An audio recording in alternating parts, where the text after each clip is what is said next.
Congratulations on your SLA Mini Grant Award and welcome to the 21-22 SLA Mini Grant Business Meeting.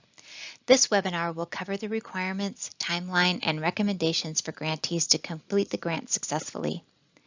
Grantees must complete this webinar along with the supporting beginning readers modules on Niche Academy before their grant funds will be released.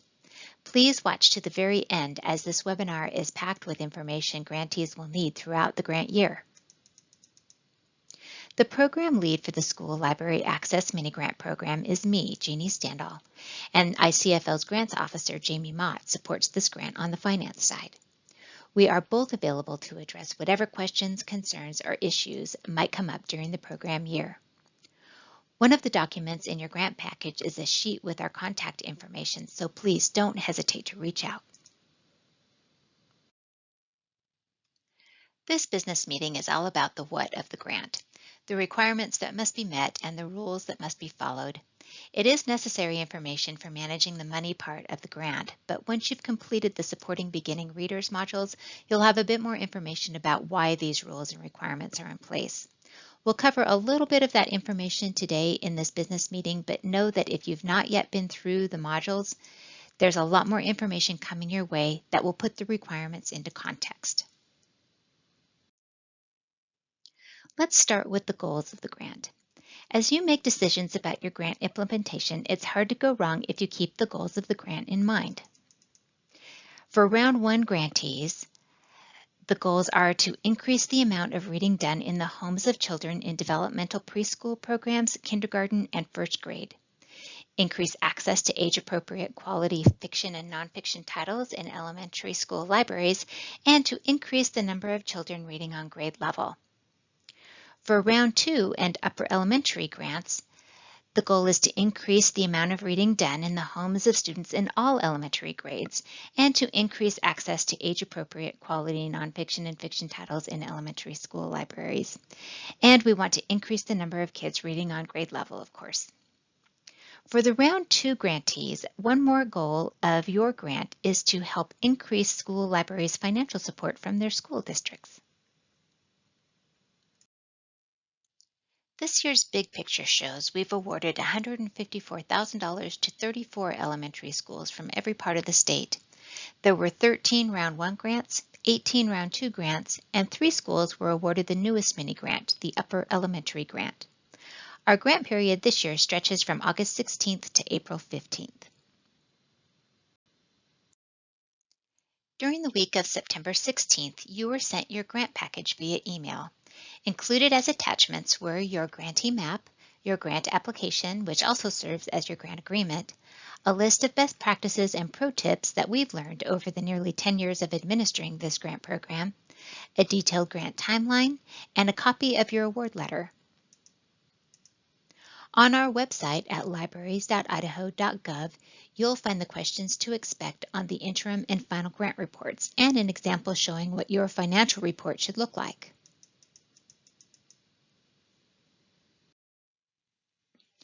First, let's take a look at the map. This is this year's cohort of mini grant recipients. Note those folks that may be near you or maybe not near you. Sometimes a group of people doing the same thing that you're doing can really provide a lot of support and advice. On our website, there's a map like this of last year's mini grant recipients too. Perhaps you'd like to talk with someone with a bit of experience running this grant, especially through a COVID year. If that sounds like a good idea to you, contact me and I can connect you with someone. Now take a look at your award letter. There is some useful information there for you.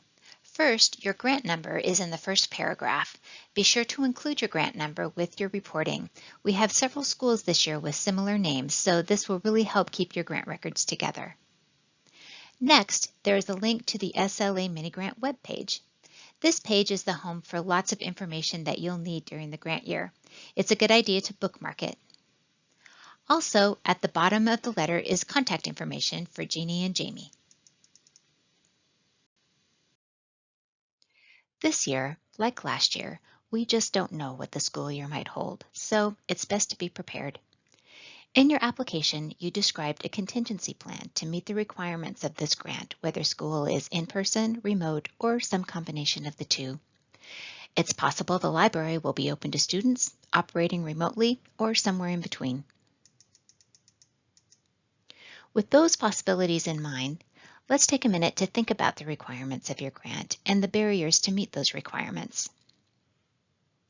First, how will books be circulated to your students, especially the grades targeted in your grant, if your library is closed or if your school is remote? How will all your grant money be expended if you or your financial team find yourself working from home?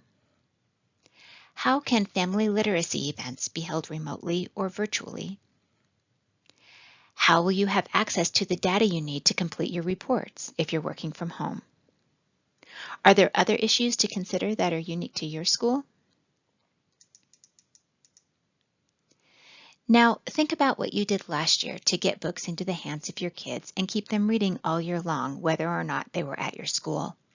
What worked and what didn't? Whether you're a veteran at dealing with the quick pivot, or this is your first time in the library, now is the time to plan for these contingencies. If you've got questions or need a sounding board, give me a call or shoot me an email. We can chat, or I can put you in touch with a current or past grantee who worked with this grant during COVID. Here is a rundown of the grant requirement highlights. We'll be going into more detail about these as we make our way through the webinar, but here is a quick overview. For all 3 SLA mini grants, the students in the grades targeted in the grant must be able to check out and take home at least 2 books per week, and that should start in the first semester of school. Round 1 grants are concerned with kindergarten and first grade and pre-K if your school serves them. Round 2 and upper elementary grants should apply this requirement to all students who attend the school. All students should be allowed to check out and take home nonfiction titles. This may seem an odd requirement, but in the past, some grantees have been so short on nonfiction, they've been unable to allow all students to check them out. If you're in this situation, we hope these grant funds will help get more nonfiction into the collection. Which leads us to the next requirement for all types of grants. 40% of grant funds must be spent on nonfiction titles. All grant funds must be spent on appropriate fiction or nonfiction for the grade levels targeted in your grant.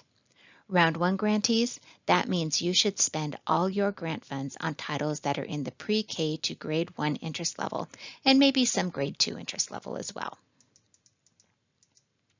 Round 2 grantees, you may spend up to 20% of your grant funds on allowable purchases to meet the outreach and family literacy event requirements of the grant. More on that later. This year, ebooks and e-audiobooks are allowable purchases with these grant funds. Digital materials like this are very useful, especially when we're working and learning remotely or when kids can't come to the library to get print materials. There are, however, some considerations for ebooks and e-audiobooks. If you invest in e-materials, how will your students access them? Do they have an internet connection available? Can they download at school? Does your school's Wi-Fi extend to the parking lot for after-hours access? Do students have a device on which to read? Many students have become one-to-one schools where each student is issued a device, but many have not. If not, are there devices students can borrow from the library to take home? Do students and parents have the know-how to access and check out digital materials from outside the school building, especially the parents of your youngest students who may need help downloading materials? Is there a plan in place to maintain titles bought with grant funds? Some ebooks and e-audio titles expire after a time limit, and some expire after a number of circulations. It's important to understand how each vendor manages those details for each title you purchase.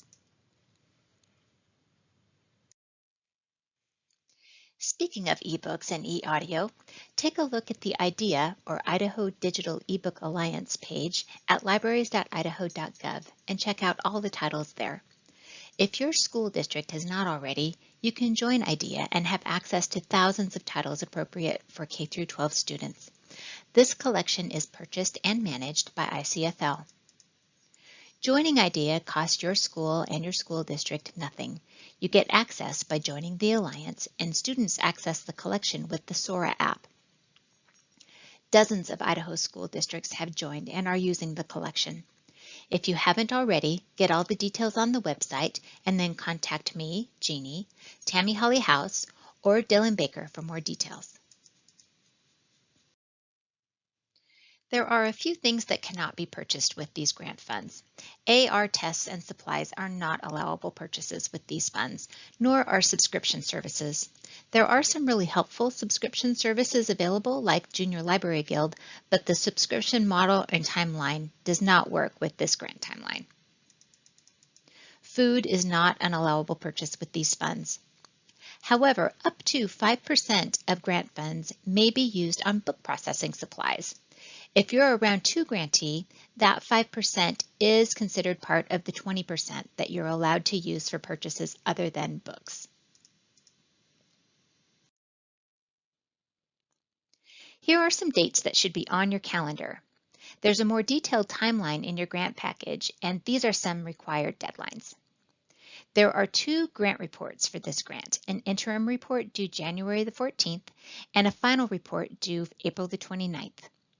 On March the 1st, 2022, all of your grant funds must be obligated, meaning there should be a purchase order filed accounting for all the grant dollars. On March 31st, all, meaning every penny, of your grant funds must be spent. The check must be written. On April 1st, all unspent funds must be returned.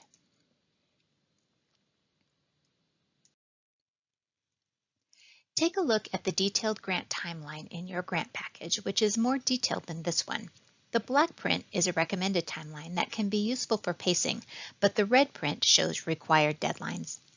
Please put these dates in whatever calendar you live by, along with reminders about a week before. There is no wiggle room on the dates by which money must be obligated and spent. In August, we completed most of the business meetings and got started on the Supporting Beginning Readers modules. In September, we're finishing up the Supporting Beginning Readers modules, and grant funds should be distributed by the end of the month via electronic funds transfer. In October, grantees will want to place their first and largest book order, and in November, it's a good time to place that second book order. In January and February is when the American Library Association announces the Youth Media Awards, so some grantees may want to keep a little bit of money to purchase those books after they're announced. January the 14th is when the interim report is due, and February is a good time to double check those back orders to ensure that the funds that you think are spent are actually spent. In March, 100% of the grant funds must be obligated, and then by the end of March, all of the grant funds must be spent. And April 29th is when your final report is due. We've been at this for a while now, and we've discovered that there are several things successful grantees do. We thought you'd like to know these tips from others' experience. After this business meeting, establish a location where you keep all grant-related documents. You've been sent all the documents via email this year, so print those out and put them in that spot. Read the full grant application agreement, the interim and final report questions, and be sure you understand the requirements and what data should be collected and how to collect it. Add all the grant deadlines to your calendars and then go ahead and add pre-deadline reminders too. Bookmark libraries.idaho.gov/school-access-mini-grants and keep that link handy. Find out in advance how to order books and pay vendors and request grant expenditure reports through your district office and its processes. Learn how long that purchase cycle takes and make sure that the district has a copy of the application and agreement and understands your reporting requirements. And finally, post the ICFL contact sheet and use that as a resource and call or email anytime you have questions. And please keep us in the loop if you have grant staff changes. This grant cohort is a large group and communication is important. Please help us keep everyone up to date by letting us know if a member of your grant team leaves and we should change our contacts. Also, again, add the grant deadlines to your calendar and let your financial team know straight away that you will need financial reports for your grant reports and when those are due. Make sure ICFL email addresses are on your safe sender list and check your junk and spam folders regularly. You may want to attend the SLA mini-grant chats that will be happening a few times during the grant year to connect with your cohort. They are optional. The mini-grant news is an infographic-style newsletter that will come 3 times during the grant period. It's very short and will take about 5 minutes to read.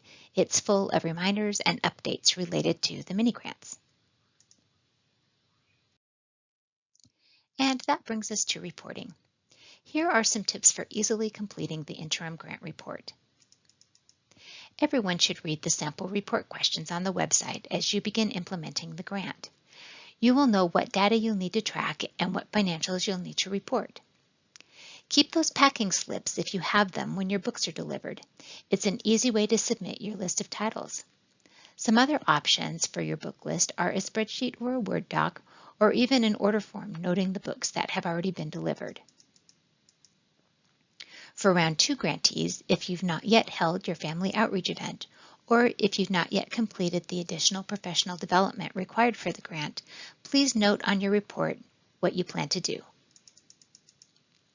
If you've not yet spent any money by the time you submit your interim report, you can expect a phone call from me. We'll figure out what we can do so that you can successfully complete the grant on time.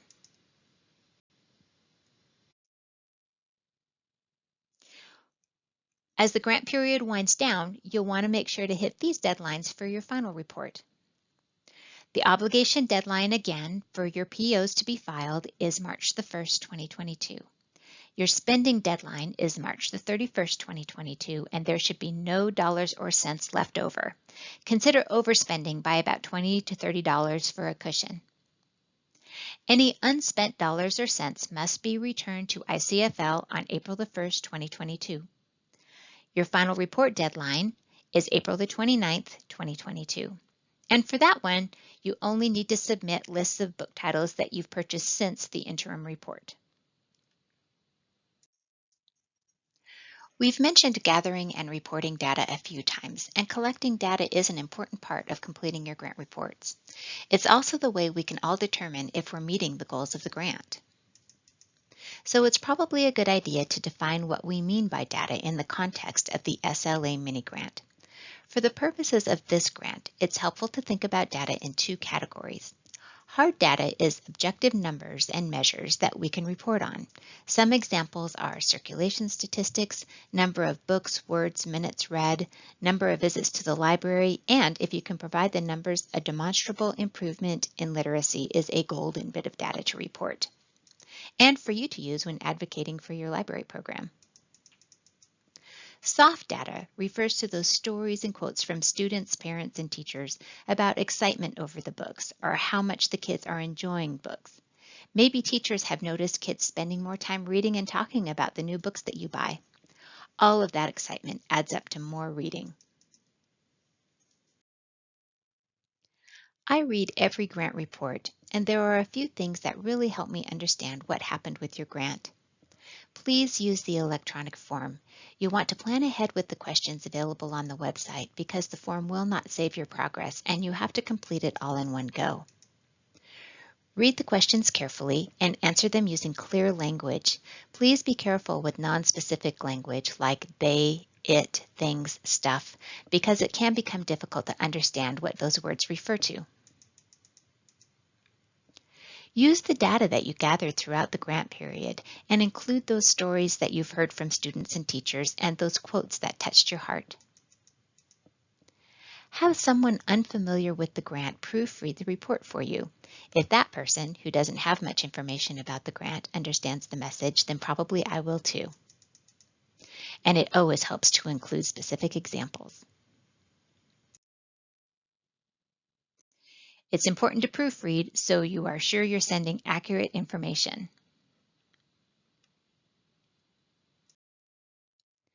Book selection is covered more thoroughly in the Supporting Beginning Readers modules, but for our purposes for this meeting, here's a quick rundown of book selection practice as it relates to spending money.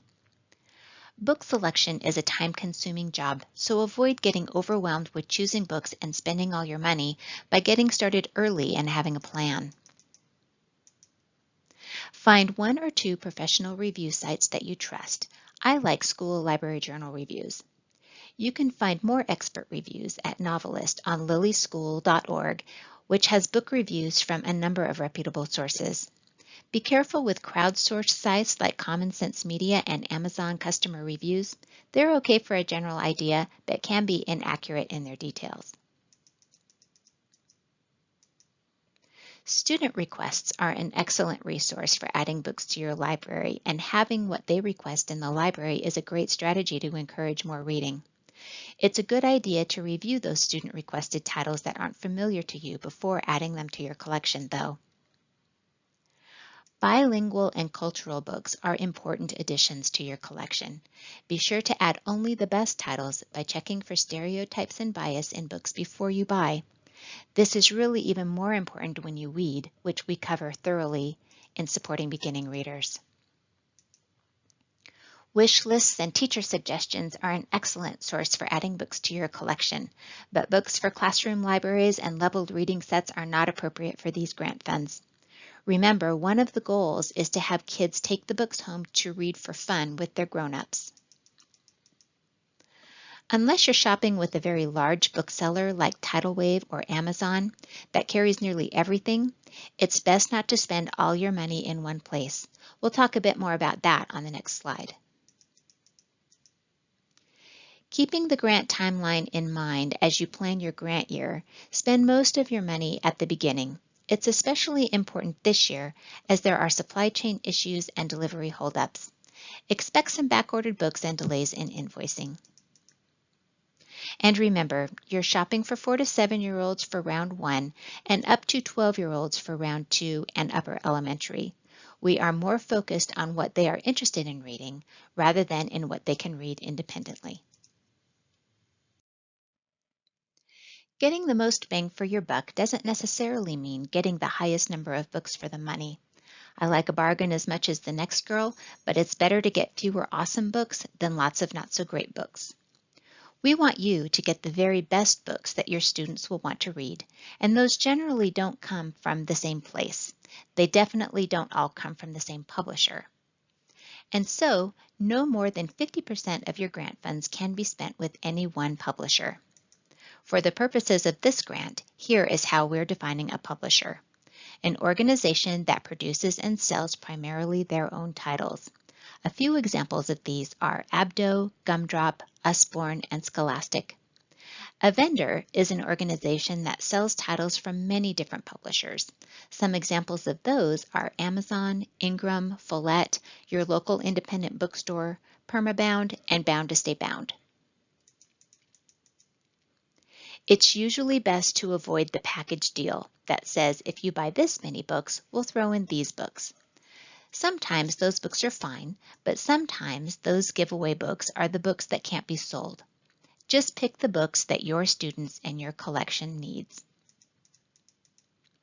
If shopping local or shopping in Idaho looks like a good option for you, keep in mind that many local vendors offer discounts and free shipping to teachers and librarians. And now on to a few other things to think about. Round ones, we want you to purchase great books that young students will be reading with their adults at home, without worrying too much about whether they can read those books on their own. Being read to helps build their vocabularies and love of reading and gets them ready to be readers. After all, there aren't very many great nonfiction books written at the .5 AR level anyway. Use the book list in the workshop materials section of the mini grant site for inspiration. Focus on kindergartners and first graders and maybe up to second grade, as some first graders have a little more sophisticated reading interests. It's great to let students from all grades check out these books, and we recommend not limiting them to just your kindergartners and first graders. There are some titles we have seen on title lists in the past that really should be avoided. There are lots of good books that are simply inappropriate for kindergartners and first graders, like A Child Called It, Hamlet, books about war, reference books, because those are generally supposed to stay in the library, and these books should be checked out. Most biographies are really for older kids. You can probably get away with some lower-level chapter books along the lines of Magic Tree House and Junie B. Jones, but Stink, Wimpy Kid, Dork Diaries, and the like are for older kids and should be avoided with Round 1 grant money. Round 2s, we'd like you to focus on out-of-school reading. Buy the books that interest students and primarily focus this grant money on recreational reading rather than required reading. And so, no classroom sets, no literature circle sets, and this grant does not directly support classroom projects. Upper elementary grantees should follow the same guidelines.